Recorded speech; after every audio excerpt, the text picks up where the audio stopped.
आरक्षण मर्यादा ओलांडलेल्या जिल्हा परिषदांचा पेच कायम। 20 जिल्हा परिषद 200हून अधिक पंचायत समित्यांच्या निवडणुकांवर अनिश्चिततेचं सावट। कोल्हापुरात गडहिंग्लज, चंदगड आणि आजरामध्ये दोन्ही राष्ट्रवादी एकत्र लढणार। जिल्हा परिषदेसाठी दोन्ही राष्ट्रवादी घड्याळ चिन्हावर लढणार। हसन मुश्रीफांच्या नेतृत्वाखाली एकत्र निवडणुकीला सामोरं जाण्याचा निर्णय। पुणे जिल्हा परिषदेसाठी 597 उमेदवारी अर्ज दाखल, तर पंचायत समितीसाठी 1066 अर्ज दाखल। शेवटच्या दिवशी विविध पक्षांच्या कार्यकर्त्यांकडून पदाधिकाऱ्यांकडूनही शक्ती प्रदर्शन करत उमेदवारी अर्ज दाखल। उद्योगमंत्री उदय सामंतांचे स्वीय सहाय्यक निवडणुकीच्या रिंगणात। नेताजी पाटील रत्नागिरीतून पंचायत समिती निवडणूक लढवणार। रत्नागिरीच्या हातखंबा जिल्हा परिषदेत शिंदेंच्या शिवसेनेत बंडखोरी, तिकीट नाकारल्याने माजी सदस्य परशुराम कदमांकडून अपक्ष अर्ज दाखल। धाराशिवमध्ये युवक काँग्रेसच्या महेश देशमुखांकडून शक्ती प्रदर्शन करत उमेदवारी अर्ज दाखल। उमरगा तालुक्यामध्ये काँग्रेसकडून वातावरण निर्मिती। नंदुरबारमध्ये ओल्या लाल मिरचीचा हंगाम शेवटच्या टप्प्यात आल्याने दरात वाढ। मिरचीची उत्पादक शेतकऱ्यांना पदरी मोठी निराशा। हंगाम संपत आल्याने पुढील काही दिवसात मर्यादित प्रमाणातच आवक होण्याची शक्यता। वाशिम जिल्ह्यात मागील 2 दिवसांपासून वातावरणात बदल। ढगाळ वातावरणाचा रब्बी हंगामातील हरभरा पिकावर परिणाम होण्याची शक्यता। शेतकऱ्यांना उत्पादनात घट होण्याची भीती। भंडारा जिल्ह्यात या हंगामात 31 लाख क्विंटल धान खरेदी। 252 आधारभूत धान खरेदी केंद्रावर धान खरेदी सुरू। शासनाचं 31 लाख क्विंटल धान खरेदीचं उद्दिष्ट पूर्ण झाल्याने शेतकऱ्यांकडे धान पडून आणखी 20 लाख क्विंटल उद्दिष्ट वाढवून देण्याची पणन विभागाची शिफारस। अलिबागचा हापूस आंबा वाशीच्या एपीएमसीत दाखल।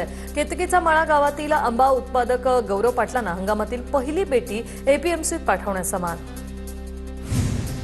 गोंदिया जिल्ह्यातील 89,000 शेतकरी नुकसान भरपाईच्या प्रतीक्षेतच। निधी उपलब्ध मात्र खात्यावर जमा होईना। अतिवृष्टीमुळे शेतकऱ्यांचं मोठ्या प्रमाणात नुकसान। वाशिम जिल्ह्यात काही ठिकाणी युरिया खताचा कृत्रिम तुटवडा निर्माण झाल्याचा शेतकऱ्यांचा आरोप। कृषी सेवा केंद्रावर मागणी करूनही अनेक ठिकाणी शेतकऱ्यांना खत न देता परत पाठवलं जात असल्याच्या तक्रारी। गोंदियात 2,37,000 शिधापत्रिका धारकांची ई-केवायसी प्रलंबित। ई-केवायसी पूर्ण न केल्यास धान मिळणं आता बंद होणार। बीडच्या माजल गावातील साखर कारखान्याविरोधात शेतकऱ्यांचा एल्गार। विषारी पाण्याने शेतीपीक उद्ध्वस्त होत असल्याचा आरोप। प्रशासनाकडून ठोस कारवाई करण्याची मागणी। नाशिकच्या येवला तालुक्यात विहिरींनी तळ गाठायला केली सुरुवात। कमी पाण्यात शेतीपिकं वाचवण्यासाठी तुषार सिंचनाचा शेतकऱ्यांनी आधार घेतला। उत्पादन घटण्याची शेतकऱ्यांमध्ये तीव्र भीती। माघी गणेशोत्सवाच्या निमित्ताने नालासोपाऱ्यातील राजनगरमध्ये भव्य पालखी मिरवणूक। गणेश मंदिर ट्रस्टच्या वतीने काढण्यात आलेल्या मिरवणुकीत महिलांचं लेझिम नृत्य। माघी गणेशोत्सवानिमित्त पुण्यातील दगडूशेठ हलवाई गणपतीचे दर्शन घेण्यासाठी भाविकांची गर्दी। मंदिराला फुलांची आकर्षक सजावट। नागपुरात गणेश जयंतीच्या निमित्ताने प्रसिद्ध टेकडी गणपती मंदिरात बाप्पाच्या दर्शनासाठी गर्दी। गणरायाच्या मंदिराला आकर्षक फुलांची सजावट। नाशिकच्या गंगापूर धरणावर लढाऊ विमानांचा थरार। सूर्यकिरणच्या वैमानिकांकडून हवाई कसरती। नाशकात पहिल्यांदाच एकाच वेळी 9 लढाऊ विमानांचं झालंय उड्डाण।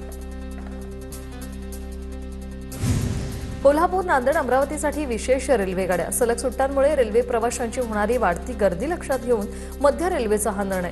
24 जानेवारी रोजी छत्रपती शिवाजी महाराज टर्मिनस कोल्हापूर विशेष ट्रेन चालणार। बुलढाण्यात नागरिकांच्या खोट्या तक्रारींविरोधात शेगावामधील चालक वाहकांचं एक अनोखं आंदोलन। आता 55 प्रवाशांच्या वर बसेसमध्ये नो एंट्री। चालकांच्या या भूमिकेमुळे एसटी विभागात खळबळ। वाशिमच्या कोट्यवधी रुपये खर्चून तयार करण्यात आलेल्या खंडाळा ते आडोळी रस्ता अवघ्या काही महिन्यातच खड्डेमय। विदर्भ आणि मराठवाड्याला जोडणारा हा महत्त्वाचा मार्ग असून 15 ते 20 गावांना हा मार्ग जोडतो। या खड्ड्यांमुळे नागरिकांचे हाल होत आहेत।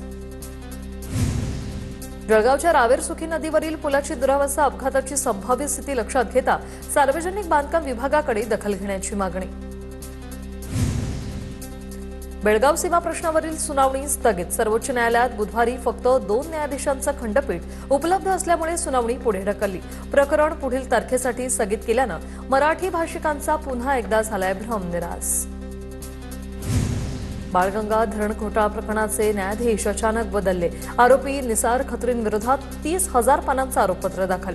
न्यायाधीश बदलल्याने राजकीय वर्तुळात चर्चा. जळगावमध्ये जिल्हा परिषदेच्या आणखी 5 कर्मचाऱ्यांवर निलंबनाची कारवाई. दिव्यांग तपासणीत तफावत आढळल्याने अधिकारी मिनल करणवालांची कारवाई. याआधी 8 कर्मचाऱ्यांवर कारवाई.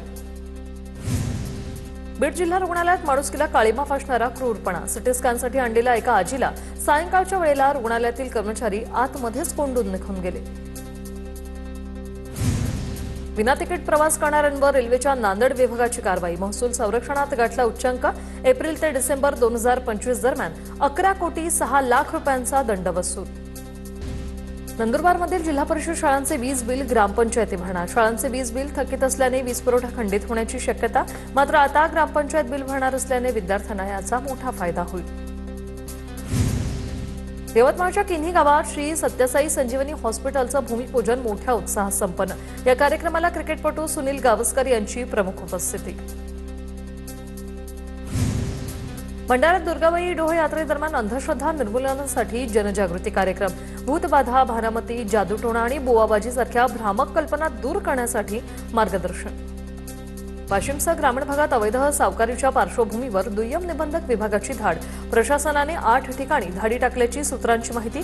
तर दुय्यम निबंधक कार्यालयाच्या अधिकाऱ्यांकडून अवैध सावकारी करणाऱ्या मारुती ठाकरेंच्या घराची झाडाझडती. लासलगाव पोलीस स्टेशन हद्दीतील विंचूरमध्ये 50 लाख रुपये किमतीच्या एमडी पावडर आढळल्यानंतर 2 आरोपी अटकेत. निफाड न्यायालयाकडून दोनही आरोपींना 27 जानेवारीपर्यंत पोलीस कोठडी. छत्तीसगडमध्ये माओवाद्यांकडून गोळ्या झाडून सरपंचांची हत्या. बिजापूर जिल्ह्यात दहशतीचं वातावरण. लातूरमध्ये कौटुंबिक वादातून आईने मुलीची हत्या केल्याची घटना. पतीला फोन करून घरी यायला सांगितले, मात्र पती घरी न आल्याने चिमुकलीवर राग काढत जखमी केलं. नागपुरात जरीपटका पोलीस ठाण्यात आरोपीची आत्महत्या. पॉस्कोच्या गुन्ह्यात 2 दिवसांपूर्वी आरोपी नरेंद्र भाटी याला अटक झाली होती. कस्टडीत गळफास लावून आत्महत्या केल्याची माहिती. बीडमध्ये ऑनलाईन बेटिंग करणाऱ्यांवर 16 तासांनंतर गुन्हा दाखल होताच काही वेळात आरोपींना नोटीसवर सोडलं. 4 आरोपींकडून 11 मोबाईल, 2 लॅपटॉप जप्त. कोट्यावधींचे ऑनलाईन व्यवहार झाल्याची माहिती. बीडच्या सायगावमध्ये गोळीबाराची घटना. बंदूक, काडतुसांसह आरोपीला पोलिसांनी ताब्यात घेतलं. आरोपी सय्यद हाशमीने शेतात असलेल्या कुत्र्यावर गोळी झाडल्याचा प्रकार. नाशिकमध्ये अवैध दारू वाहतूक करणारा आयशर पकडला. नाशिक ग्रामीण स्थानिक गुन्हे शाखेची कारवाई. निफाड तालुक्यातील पिंपळगावातील घटना. जळगावच्या अमळनेर तालुक्यातील वावडेमध्ये एकाच रात्री 7 ठिकाणी घरफोड्या. रोख रक्कम, दागिन्यांसह लाखोंचा ऐवज लंपास. ग्रामस्थांमध्ये यामुळे भीतीचं वातावरण.